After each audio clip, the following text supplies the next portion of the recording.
Bonjour à tous. Alors, je suis très heureux de vous retrouver. Aujourd'hui, une vidéo, pour reprendre, les différents éléments que nous avons abordés depuis la reprise.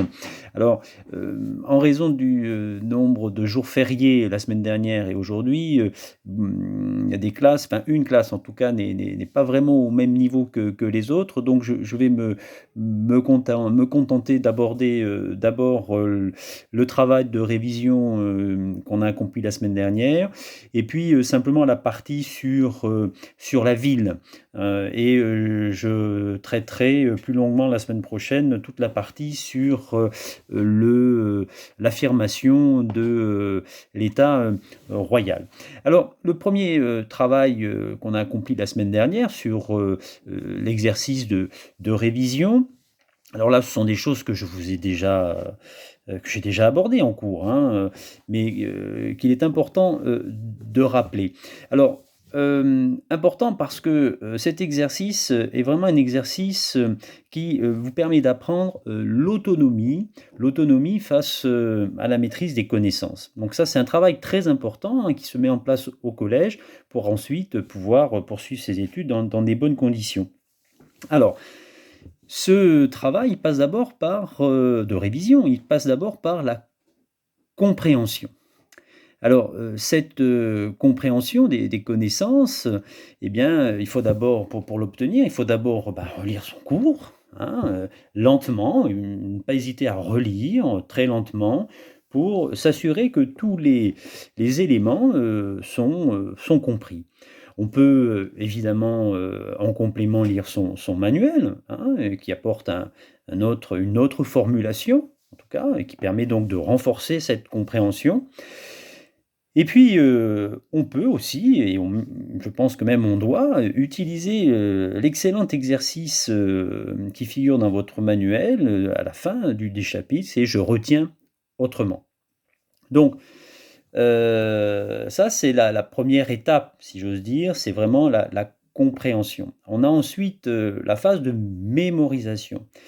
Mais avant de vraiment, essayer comment dire? D'apprendre, d'apprendre ces connaissances, il convient, dans la phase de mémorisation, de vérifier si on maîtrise bien, les différents éléments, du chapitre en se posant, des questions. Et là, l'exercice, «Je révise, chez moi», qui figure, dans le manuel, est très utile, hein, et il vous permet de vous poser des questions, les questions fondamentales du chapitre, et vérifier que vous êtes capable d'y répondre. Voilà. Donc, hem, je rappelle, compréhension et mémorisation. Et donc il faut peu à peu être capable de, mettre en place ces 2 grandes étapes, tout seul, hein, pour apprendre, hein, à être de plus en plus autonome, vis-à-vis, des différentes connaissances. Alors maintenant, la deuxième partie, c'est, le cours, hein. Nous avons commencé un nouveau, chapitre, que j'ai intitulé «Le royaume de France», du 11e au, 15e siècle. Donc là aussi, c'est l'occasion à chaque fois, hein, de bien réviser, les chiffres romains, de s'assurer qu'on les maîtrise bien. En 5e, c'est important, et la première partie, concerne le monde urbain, la ville. Alors, je voudrais rappeler très, très rapidement, hein, parce que là, je pense qu'il n'y a pas de très grandes difficultés, les, différents éléments qui composent cette partie sur la ville. D'abord, on a, observé le développement des villes. Donc, principalement à partir du XIIe siècle, les villes, s'accroissent, les villes gagnent des habitants, elles sont plus importantes et elles sont aussi plus nombreuses. On assiste à la fondation de villes nouvelles. Donc le phénomène urbain, qui concerne d'ailleurs l'ensemble de l'Europe, hein, le phénomène urbain est un phénomène en pleine croissance à partir du, XIIe siècle. Et puis, effervescence urbaine, fait apparaître une nouvelle société. À l'intérieur de ces villes, on va avoir, des grands marchands, dans les grandes villes, hein. On va avoir des grands marchands qui pratiquent un commerce, on pourrait dire international, si vous voulez, qui achètent des marchandises méditerranéennes, des marchandises du Nord, et qui les revendent sur les différents marchés de l'Europe.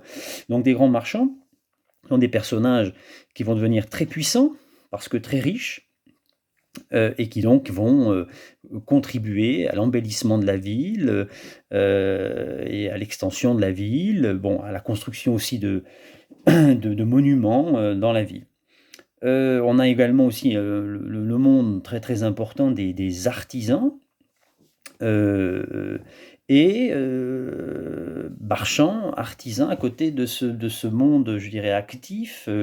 On a tout un monde laborieux, mais aussi un monde d'exclus, un monde de pauvres, de personnes attirées par justement l'activité de la ville, et un monde où la pauvreté, malgré tout, se développe à grande vitesse. Et donc, pour aussi faire face à cette pauvreté, l'Église va proposer des solutions, et en particulier, c'est l'apparition des ordres monastiques mendiants qui prennent en charge justement cette pauvreté, dans les villes.